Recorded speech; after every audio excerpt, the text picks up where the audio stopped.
오늘은 요한복음 14장 5절 말씀을 통해서 여러분의 즐거움은 어디에서 난 것입니까? 라는 제목으로 하나님의 말씀을 함께 살펴보도록 하겠습니다. 아침에 일어나 보니 첫눈이 내려서 온 세상이 흰 눈으로 덮여 있습니다.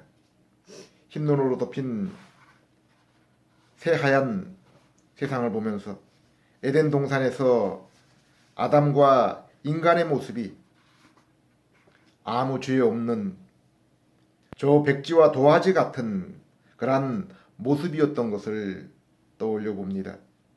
동산 전체가 하나님 곧 성령님이 거하시는 성전이었고 아담의 심령은 그 음성을 들으며 살았습니다. 하나님이 지으신 만물을 가꾸고 그들의 이름을 다정스럽게 부르며 뼈 중에 뼈, 살 중에 살, 사랑스러운 아내와 행복한 가정을 이루고 그 후손을 땅에 충만하게 해서 함께 하나님께 예배드리며 이 땅에 하나님의 영광이 가득하게 해야 될 소망을 가지고 있었습니다. 그러나 이 모든 복과 아름다움이 비록 사소하고 작은 것처럼 보이는 선악과 그 작은 열매를 먹는 그러한 사건으로 세상과 삶이 완전히 뒤바뀌었고 세상이 완전히 다르게 변했습니다. 성경은 적은 누룩이 온 덩이를 더럽게 만든다고 했습니다. 우리는 이러한 사실을 성경의 말씀과 그리고 예수를 믿고 변화된 후에 옛 나의 삶과 중생한 이후에 그 삶을 비교해 보면서 이러한 사실을 분명하게 경험할 수 있습니다. 얼마 전 제가 일하는 병원에서 아프리카 가나에서 연수원 남자 간호사 한 사람이 자기들이 이곳에서 입을 옷과 신발을 사야 되는데 좀 도와줄 수 없느냐고 했습니다. 이 소식을 전해들은 아내는 밤새 우리 집에 제가 입던 옷을 밤새도록 챙겼습니다. 그리고 저는 토요일 오후 일을 마치고 그들이 있는 숙소에 가서 그들 4명을 태우고 인근의 구제 옷 파는 곳과 쇼핑센터에 함께 갔습니다. 병원은 아프리카와 아시아에 있는 의사 간호사를 이곳에 6개월 연수를 통해서 도움을 주고 있습니다. 요즘 세상이 얼마나 좋은지 그들이 가지고 있는 스마트폰이 제가 가지고 있는 것보다 좋은 것들이었습니다. 비록 그들의 생각과 입장이 다르지만 그 스마트폰을 통해서 전 세계의 소식들을 알고 있었습니다. 자기 나라도 며칠 전에 대통령 선거가 치루어졌고 나라가 온통 그 결과로 인해서 시끄럽다고 했습니다. 그들이 미국 선거를 보는 눈도 그리고 선거 부정에 대한 그 생각도 제각기 달랐습니다. 그들 나라도 영국의 식민지로 오랫동안 있었고 그 나라도 영국의 그 교회인 성공의 영향으로 국민 70% 이상이 기독교인이라고 했습니다. 그래서 그들에게 제가 말했습니다. Jesus is my all. His spirit is living in my heart 라고 얘기했을 때 그들이 모두 아멘 하고 대답했습니다. 물론 그들 모두 거듭난 그리스도인인지 제가 알 수 없습니다. 그러나 성도는 자신이 가야 할 길 그리고 장차 올 나라에 대하여 아는 자들입니다. 이곳에서나 천국에서나 성도의 자세는 모두가 한결 같다고 생각합니다. 단지 거하는 환경만 이곳과 천국의 차이가 있을 뿐이라고 생각합니다. 성도는 공의와 인자를 사랑하며 겸손히 하나님과 동행하는 사람들입니다. 비록 이 땅을 살아가면서 많은 힘듦과 눈물이 있습니다. 저도 가족의 생활을 생계를 책임지기 위하여 6일 동안을 거의 중노동을 하면서 땀을 흘리고 있습니다. 일하는 환경도 만만치 않습니다. 함께 일하는 동료, 상관, 그리고 주변 상황들도 결코 녹록하지 않습니다. 때로 육체의 질병도 따릅니다. 가족들에게 우환도 생깁니다. 위종자들이 우리를 원치 않는 길로 인도하는 불의한 환경으로 인해서 마음속에 상처도 있습니다. 또한 이 땅에 있는 하나님의 천국이라는 교회의 상황, 그리고 그 교회를 인도하는 지도자들의 그 가르침과 모습을 보면 마음이 답답하고 가슴이 아픕니다. 그러나 성도는 길을 아는 자들이요, 그 목적지를 알고 있는 자들입니다. 요한복음 14장 5절, 도마가 가로되 주여 어디로 가시는지 우리가 알지 못하거늘 그 길을 어찌 알겠습니까? 예수님의 십자가와 부활, 승천, 그리고 보좌 우편에 앉으셔서 오순절에 성령을 또 다른 보혜사로 그들의 심령 안에 보내신 후에 제자들 가운데 이제 더 이상 이러한 질문을 가진 사람들은 없었습니다. 지난주에도 요한 1서를 들어서 성도의 구원받는 여섯 가지 증거를 말씀드린 적이 있습니다. 사도 요한은 요한 1서를 쓴 이유를 이렇게 설명하고 있습니다. 요한일서 5장 1절에서 1절, 요한일서 5장 13절, 내가 하나님의 아들의 이름을 믿는 너희에게 이것을 쓴 것은 너희로 하여금 너희에게 영생이 있음을 알게 하려 함이라. 바울은 고린도전서 2장 12절에 이렇게 말씀하고 있습니다. 우리가 세상의 영을 받지 아니하고 오직 하나님께로 온 영을 받았으니 이는 우리로 하여금 하나님께서 우리에게 은혜로 주신 것들을 알게 하려 하심이라. 하나님의 가장 큰 선물이 무엇입니까? 우리의 죄를 사하신, 우리의 그 죄의 문제를 근본적으로 해결해 주신 예수 그리스도입니다. 그러나 허물과 죄로 영적으로 죽어 있던 자들이 이 사실을 알 수 없었습니다. 그래서 하나님이 택하신 자들이 그리스도에 관한 복음을 들을 때 성령님이 찾아오셔서 죽은 우리의 영혼을 살려주시고 복음을 듣고 받아들일 수 있도록 믿음을 주시는 것입니다. 그래서 성령이 그 마음 안에 있는 자들은 하나님의 말씀을 깨닫고 순종하는 것입니다.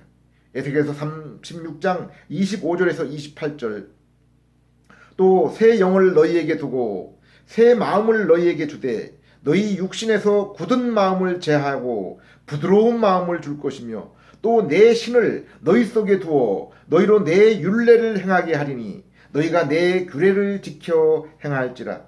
내가 너희 열조에게 준 땅에서 너희가 거하여 내 백성이 되고 나는 너희의 하나님이 되리라.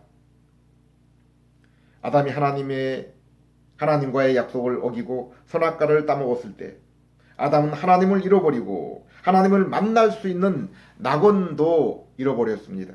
그래서 아담의 후손들은 죄로 인해 훼손된 하나님의 형상으로 도리어 우상을 만들고 숭배하며 음란과 불의를 행하며 그와 같은 자들과 함께 자기들의 세상을 만든 것입니다. 또한 그들의 우두머리로 세상 신인 마귀를 모시고 종노릇하며 사는 자들입니다. 그들은 하나님 대신 마귀와 우상을 섬기며 삼위이신 하나님의 흉내를 내어서 마귀, 바다의 짐승, 땅의 짐승의 세상 시스템, 그리고 바다의 짐승이 죽은 자 가운데서 살아난 것처럼 보여서 그들을 경배하게 합니다.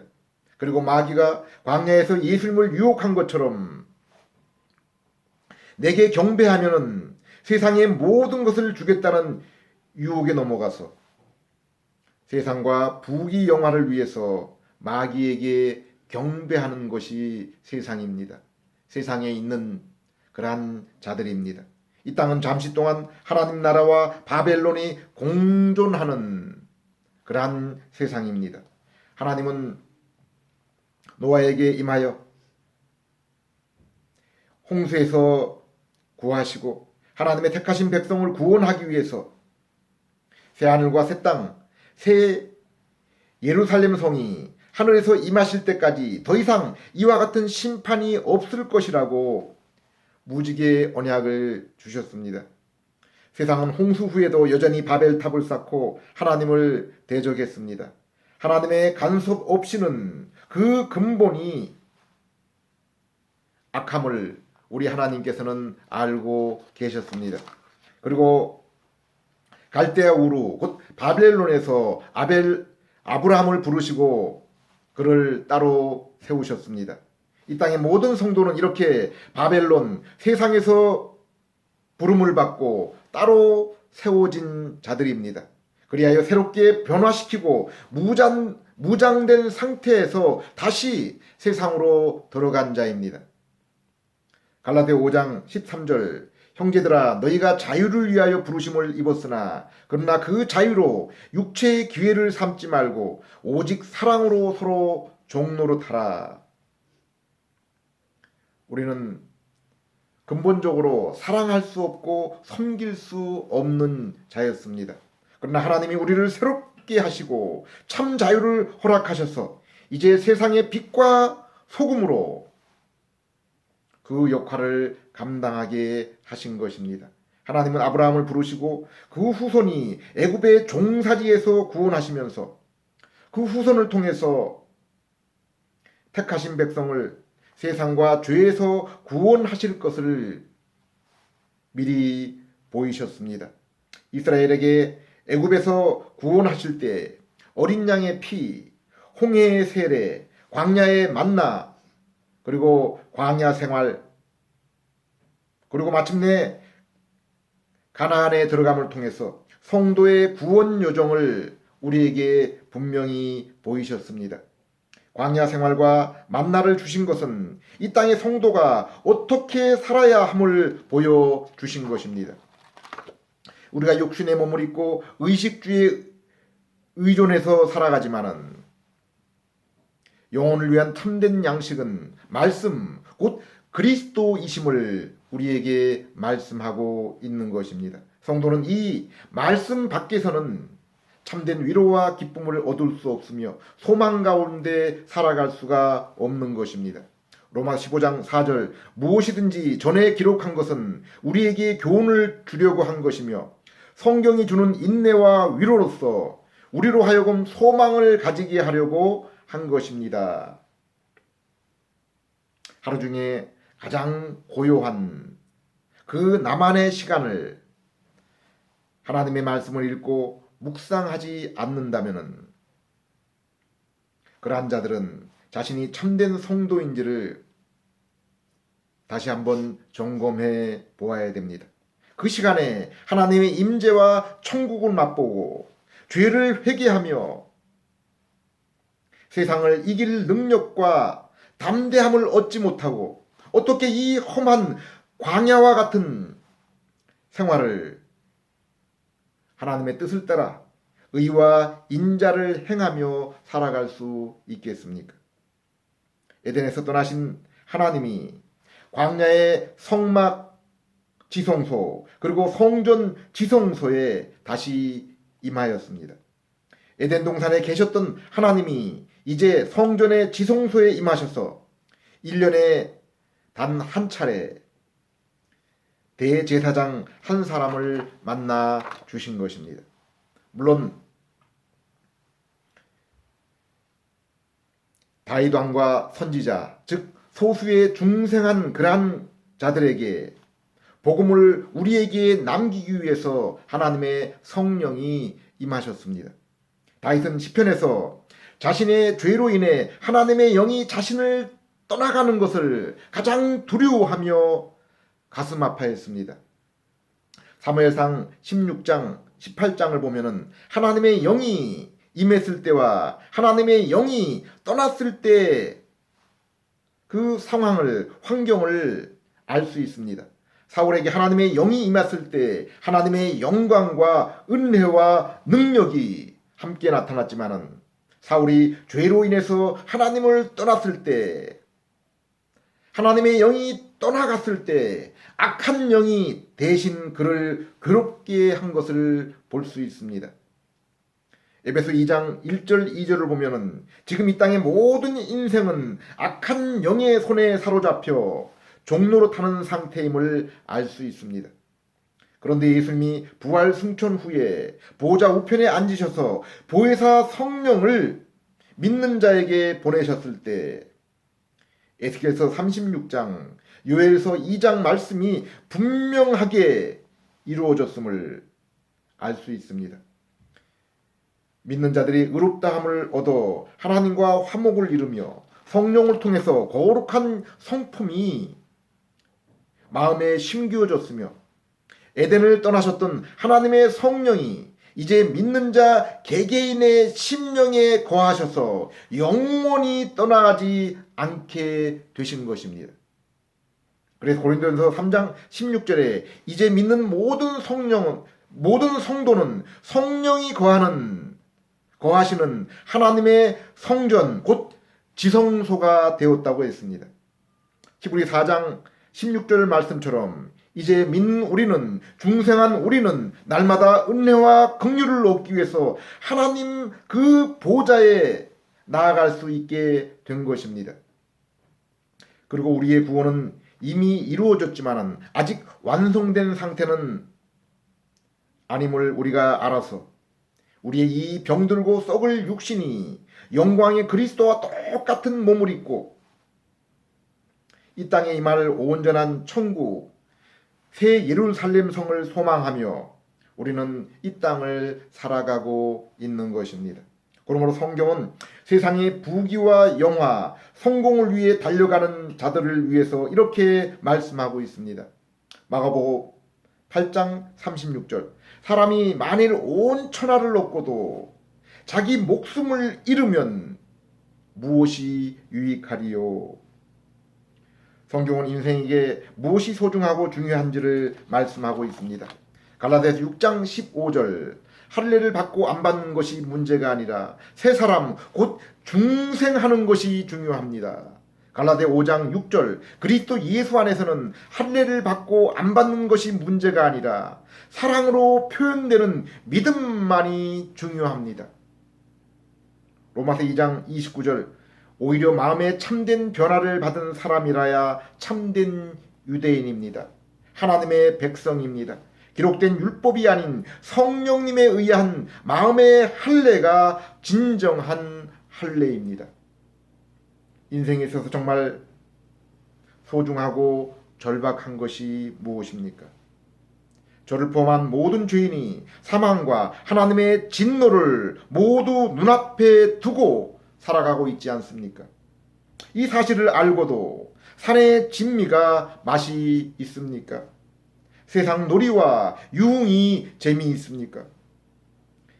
이 세상 살아가면서 참된 그러한 즐거움이 무엇입니까? 하나님과의 신령한 교제를 통한 즐거움입니다. 이것을 위해 하나님이 우리를 하나님의 형상으로 지으신 것입니다. 웨스트민스터 소교리 문답에 인간의 그 첫째가는 죄를 가는 목적에 대해서 이렇게 쓰고 있습니다. 사람에게 있어서 죄일 되는 목적이 무엇입니까? 사람의 죄일 되는 목적은 인생의 첫 번째 목적은 하나님을 영화롭게 하는 것과 영원토록 그를 즐거워하는 것입니다. 여러분은 마음속에 하나님의 말씀이 있어서 그 말씀에 순종하여 살아가기를 힘쓰고 계십니까? 예수님을 따라 거룩한 삶을 살기를 바라며 기도하는 심령에게 하나님은 이 신령한 기쁨을 충만하게 채워주시는 것입니다. 이 기쁨을 알지도 못하고 맛보지 못하고 세상과 정욕의 기쁨 가운데 살아가는 사람들이 얼마나 불쌍합니까? 예수를 만난 사람들은 이 두 기쁨을 모두 경험했으므로 스스로 비교할 수 있습니다. 바울은 예수를 만나고 이 고상한 삶에서 찾아오는 그 기쁨으로 인하여 이제 세상의 모든 유익했던 것들을 배설물로 여긴다고 했습니다. 요한복음 20장 21절, 디모데후서 3장 16절 18절에 세상에 그리스도를 주시고 복음 곧 생명의 말씀을 주신 것은 우리로 생명을 얻고 더욱 풍성한 삶을 살기 위해서라고 했습니다.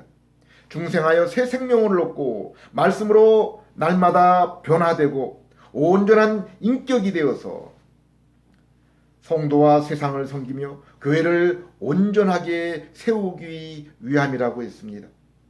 요한일서의 믿는 자들에 따르는 표식을 따라 중생하는 성도는 죄를 짓지 않습니다. 그 죄를 즐거워하며 반복해서 짓지 않습니다. 예수님이 오직 그리스도임을 인정합니다. 의를 행하며 불의를 기뻐하지 않습니다. 하나님께로 난 성도를 사랑합니다. 죄와 세상과 마귀를 이깁니다. 그 누구에게도 우리의 구원을 빼앗기지 않으며 영적인 삶을 위해서 이 땅에 그 무엇도 우리를 방해하고 위해를 가할 수가 없는 것입니다. 기도드리겠습니다. 하나님 아버지, 성령으로 난 자는 아무에게도 가르침을 받을 필요가 없고 또 누구에게도 속지 않는다고 했습니다. 마음에 새겨진 율법을 따라 하나님의 말씀에 순종하는 하나님의 나라가 된 줄을 믿습니다. 베드로의 고백처럼 저희에게 주님의 이 생명의 말씀이 있음에 저희가 어찌 다른 걸음, 다른 삶을 살 수 있겠습니까? 더욱 생명의 말씀에 풍성이 거하며 이 세상이 비록 더욱 어둡고 악할수록 의롭고 거룩한 삶을 통해서 진리의 빛을 더욱 분명하게 발하며 그로 인해 위로부터 오는 큰 즐거움과 용기로 소망 가운데 살아가는 그러한 저희들 될 수 있게 해 주시옵소서. 예수님 이름으로 기도드립니다.